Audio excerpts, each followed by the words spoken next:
les grands détruire ton petit cœur, ton univers d'enfant et te havre de bonheur.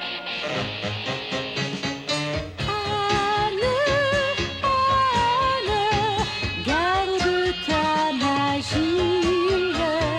Anne, Anne, moi je serai ton ami.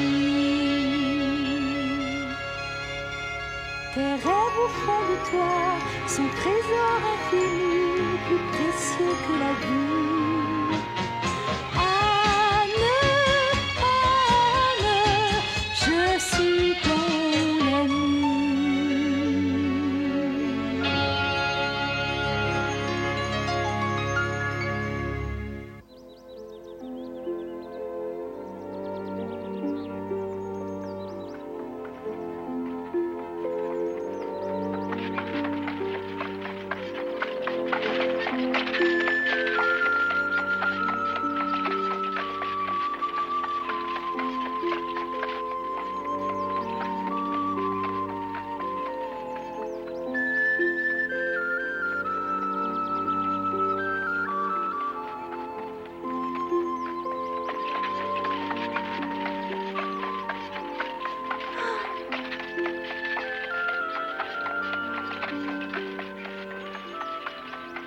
Anne, Oui, Mathieu? est-ce que tu as tout ce qu'il te faut? Es-tu sûre de n'avoir rien oublié? Mais oui, Mathieu. Ne t'inquiète pas, nous avons tout passé en revue, Marilla et moi. Bon, très bien. Est-ce que quelque chose te tracasse? Non, non, rien du tout, rien du tout.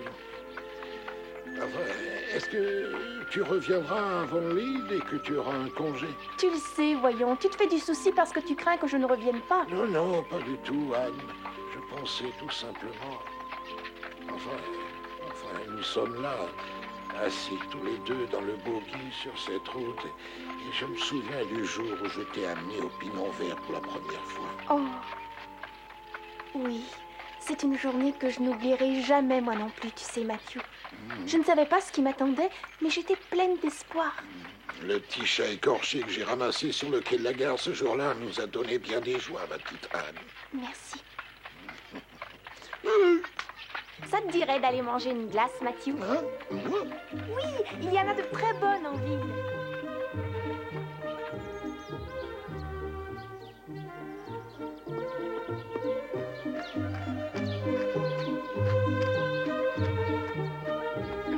Tiens.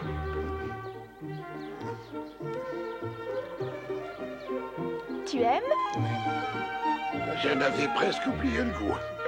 Moi, j'adore ça.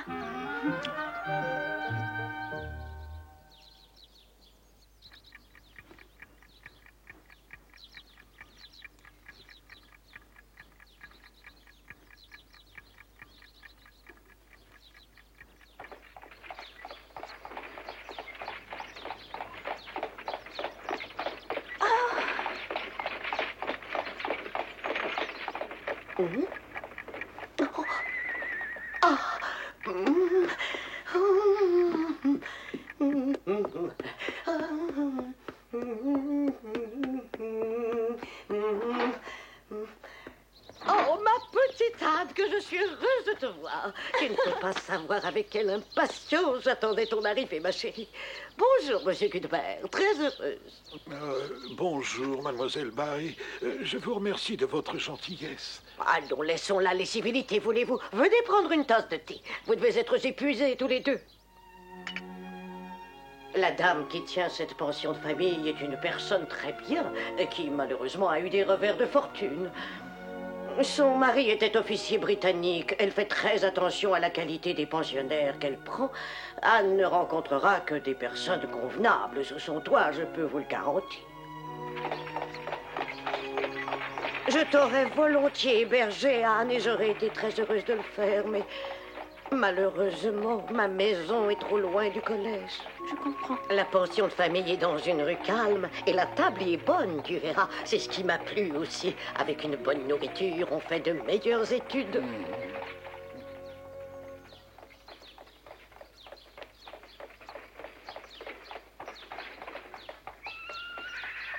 Eh bien, nous y voilà. Tu vois, là, c'est ta chambre, ma petite Anne.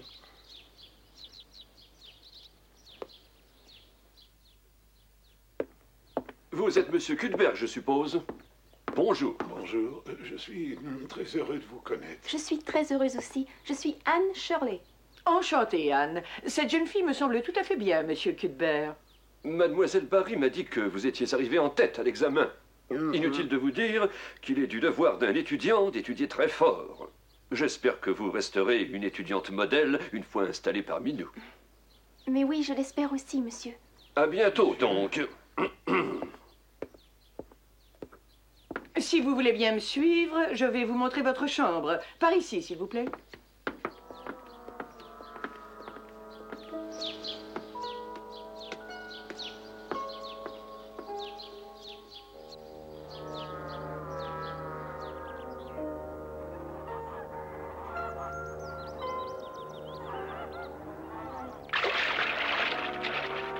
Après le départ de Anne, Marilla fut prise d'une véritable rage de ménage. Elle voulait de cette façon s'éviter de trop sentir sa soudaine solitude. Toute la journée, elle s'acharna sur toutes sortes de tâches inutiles pour calmer un chagrin amer que même les larmes ne peuvent arriver à soulager.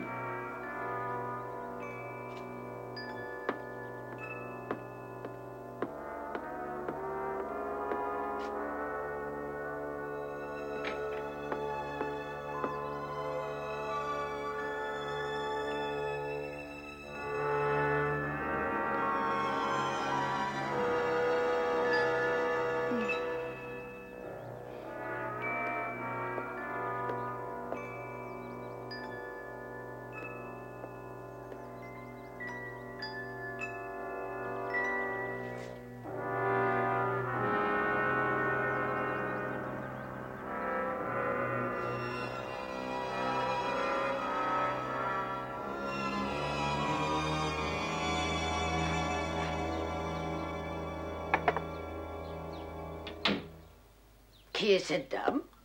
Mademoiselle Stacy, mon institutrice d'Avonlea. Oh, celle qui vous a fait faire de la gymnastique juste avant l'examen? Oui, c'est grâce à Mademoiselle Stacy que j'ai pu entrer au collège de Queens. Je la considère comme mon ange gardien. Ton ange gardien, comme tu es drôle. Les rideaux sont propres et empesés, le lit est bon et tes affaires sont installées, ma petite Anne. Il ne te manque rien et j'espère que tu seras heureuse ici. Oui, je vous remercie, Mademoiselle Barry. Je pense que nous pouvons rentrer à Beechwood maintenant. Il faut donc nous quitter. Matthew, Il est trop tôt pour se dire adieu. Vous allez venir avec moi tous les deux et vous passerez la nuit chez moi. Mais- J'en ai décidé ainsi. J'ai pensé qu'Anne se sentirait un peu seule et qu'il était préférable qu'elle passe sa première nuit en pays de connaissance. Ne t'inquiète pas, je t'amènerai moi-même au collège demain matin. Accepte sans faire de façon. Je vous remercie beaucoup pour Anne, mais moi je dois vous quitter. Il faut que je rentre à la maison, Anne. Mais il est déjà tard. Il va faire nuit bien avant que vous n'arriviez chez vous. Je le sais, mademoiselle, mais je dois commencer la moisson demain. Et puis Marilla est sûrement impatiente de savoir comment et chez qui Anne est installée. Et il faut que j'aille la rassurer. Je comprends, mais j'aurais aimé que vous restiez. Mais toi, je t'emmène jusqu'à demain matin, ma chère petite.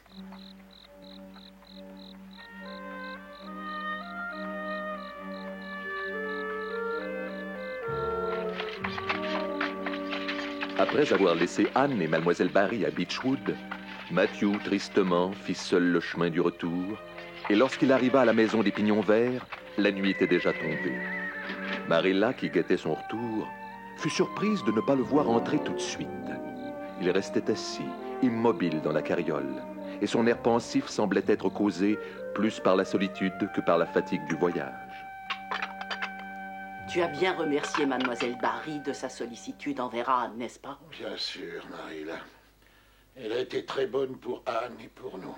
Nous devons lui en être reconnaissants. Oui, très reconnaissant.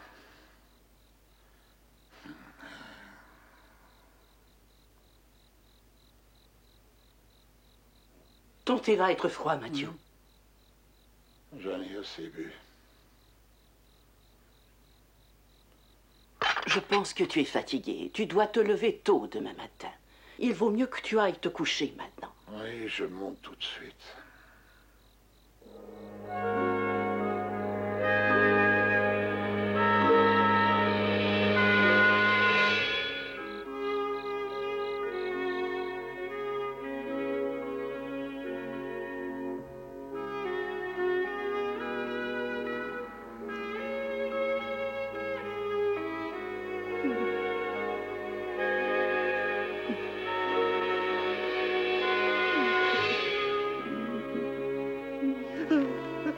Ce soir-là, le visage dans l'oreiller, Marilla ne put retenir ses larmes.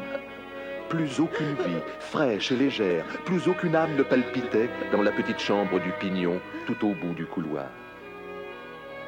Elle pleura la disparition de sa fille à gros sanglots incoercibles, comme la vie allait être triste sans elle.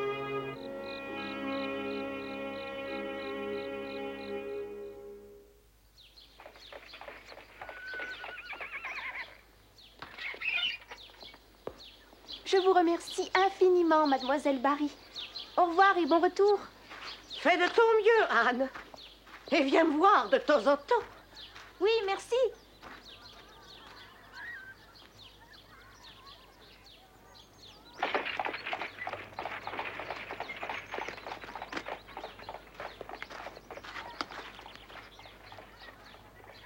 Anne! Anne! Bonjour, Anne. Bonjour. Les classes s'organisent aujourd'hui. Est-ce que tu vas prendre tout de suite le cours supérieur? Oui, il est possible de faire 2 années en une pour avoir le brevet d'enseignante de première catégorie. Mademoiselle Stacy m'a conseillé d'essayer. Tu es assez forte pour réussir. Nous prenons le cours normal. C'est moins difficile et un brevet d'enseignante de seconde catégorie nous suffit largement. Ce qui est dommage, c'est que nous ne serons pas dans la même classe. Gilbert Blythe sera dans la classe de Anne. Voyons, Ruby. Je ne crois pas que Anne s'entende avec Gilbert, mais tu te feras de nouveaux amis.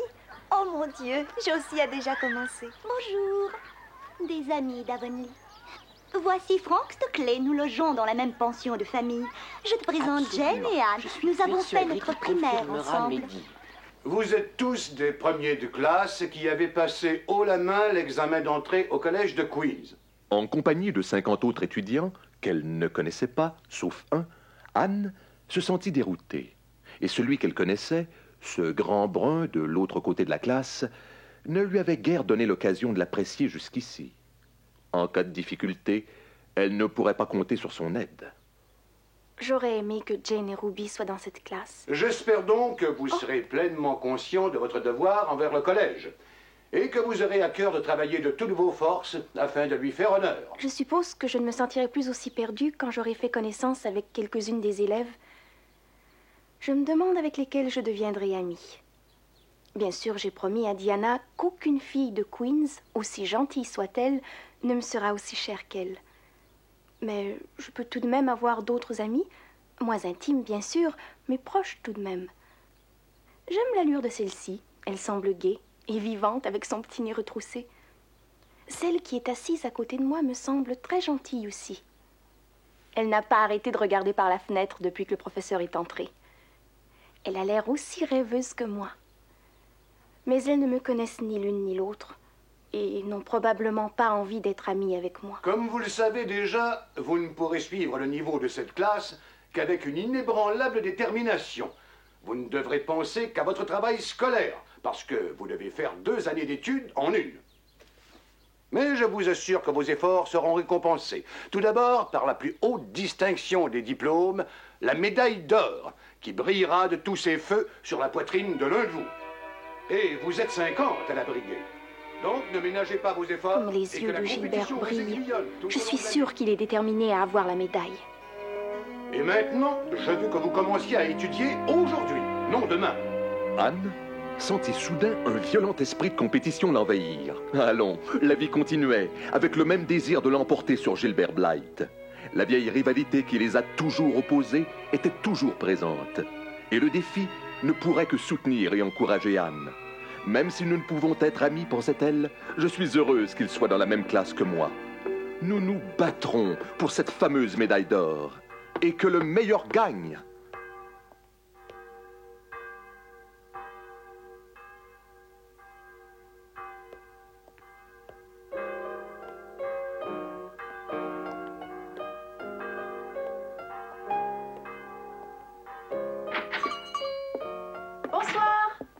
Shirley, je suis rentrée. Bonsoir, Anne. Je suppose que tu es fatiguée. C'était ton premier jour d'école, mais le dîner est à 7 heures. Ne sois pas en retard. Je serai à l'heure, madame. J'espère que tu auras faim.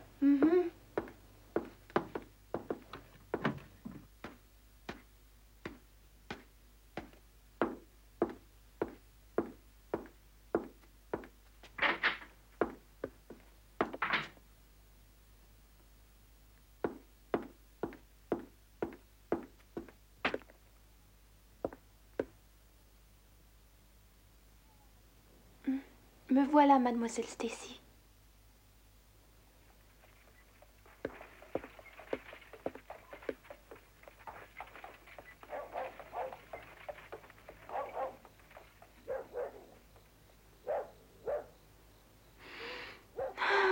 Dans le ciel passent 1000 vaisseaux merveilleux qui m'invitent à l'aventure. Nuages, je vais dans votre sillage. Je veux flotter au-dessus de la nature, manger du miel sur l'arc-en-ciel. Diana. Tout est si beau, ainsi vu d'en haut. Je suis légère comme un oiseau. Non, je ne m'abaisserai pas à pleurer. C'est idiot et c'est une marque de lâcheté.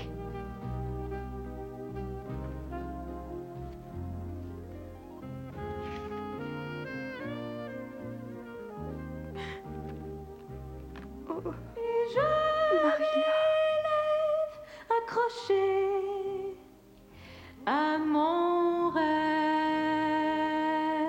Non, ça ne va pas. Je dois penser à quelque chose de drôle pour arrêter mes larmes.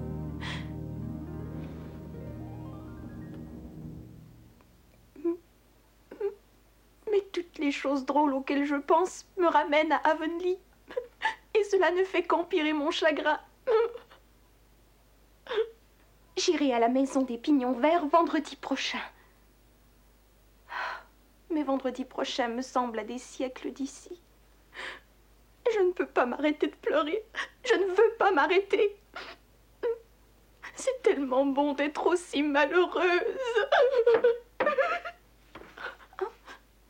Oui, entrez. Oh, Josie, comme c'est gentil d'être venue me voir. Tu pleurais?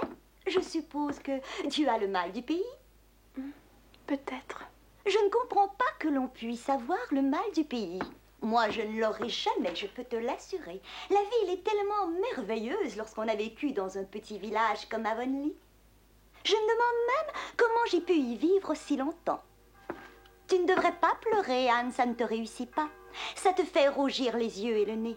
Et avec tes cheveux, ta tête n'est plus qu'une boule rouge. Oh!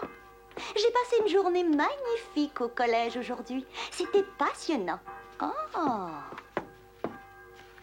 Est-ce que par hasard tu aurais quelque chose à manger? Je meurs de faim. Ah, qu'est-ce qu'il y a là-dedans?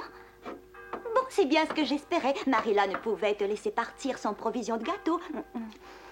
C'est pour cela que je suis passée par ici. Sinon, je serais allée au parc pour écouter un peu de musique avec Frank Stockley. Tu te souviens de lui? Je te l'ai présenté ce matin. Je trouve que c'est un garçon intéressant. Il m'a demandé qui était la fille aux cheveux roux. Je lui ai dit que tu étais une orpheline adoptée par les Cuthbert et que personne ne savait ce que tu étais avant. Josie Pye! C'était délicieux. Je pense que je vais en prendre un autre. On peut en prendre Ruby, comme c'est gentil! Jane! J'ai l'impression d'avoir vécu des mois depuis ce matin, tu sais. Je suis si heureuse que tu sois venue. Oh, Josie, tu es venue aussi. Ah, il paraît que Josie et Jane ne se parlent plus à partir d'aujourd'hui. Je ne devrais pas être là parce que j'ai une leçon de latin à étudier. C'est vrai, cet horrible vieux professeur nous a donné 20 lignes à apprendre pour demain matin. Mais je n'avais pas le cœur aux leçons ce soir. C'est pour ça que nous sommes passés te voir. Mais Anne, on dirait que tu as pleuré. Tu as encore des traces de larmes. N'essaie pas de nous le cacher, tu sais. Ça me fait du bien, au contraire, parce que j'étais en larmes quand Ruby est venue. Tu as pleuré, n'est-ce pas? Oui. Oh, j'en suis heureuse. Ça me rassure de savoir que je ne suis pas la seule à me conduire comme une idiote. N'est-ce pas, Ruby? Bien sûr. Oh, attendez une minute. Tenez. Des biscuits. C'est Marilla qui les a faits. Je vais en prendre un goûter. Moi aussi. Il a le goût d'Avonlea. Anne, tu vas essayer d'avoir la médaille d'or, n'est-ce pas? Oui. Peut-être. Un grand rêve donne au moins le courage de travailler pour le réaliser. Bien sûr, tu l'auras, j'en suis sûre. Mais il y a Gilbert. C'est encore mieux. À propos, j'oubliais de vous dire. En fin de compte, le collège de Queens va recevoir une des bourses Avery. Une bourse Avery? Je le tiens de Frank Stockley. Son oncle est membre du bureau des gouverneurs. On en fera l'annonce à tout le collège demain. Qu'est-ce que c'est que la bourse Avery? Comment, tu ne le sais pas? À la fin de l'année, l'étudiant qui aura eu la plus haute note en anglais ou en littérature anglaise recevra la bourse Avery. Oui, le gagnant aura 250 $ par an pendant 4 ans pour étudier au collège de Redmond. Le collège Redmond? Oui, c'est une bourse qui a été fondée par un riche industriel du Nouveau-Brunswick qui s'appelait Avery. Une bourse pour le collège Redmond. Et Anne se remit à rêver. Son cœur battait à grands coups. Elle avait l'impression de voir reculer l'horizon de ses ambitions, presque jusqu'à l'infini. Elle, qui jusqu'ici ne voulait que devenir institutrice de première catégorie dans la province et peut-être, qui sait, obtenir la médaille d'or, se voyait détentrice de la bourse Avery, en train de suivre des cours au collège universitaire de Redmond et décrocher son diplôme dans le costume traditionnel des étudiants. Je gagnerai la bourse Avery, même si pour cela, je dois travailler 24 heures par jour. Par chance, l'anglais est ma branche forte. Comme Matthew serait fier si j'avais mon bac SR. Ce sera dur d'être loin de la maison pendant 4 ans, mais je suis sûre que Marilla me le permettra.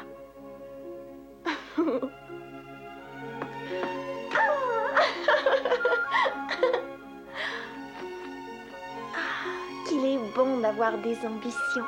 Dès que l'on en a atteint une autre se présente qui vous amène encore plus loin. Se fixer un but et tout faire pour l'atteindre rend la vie vraiment passionnante.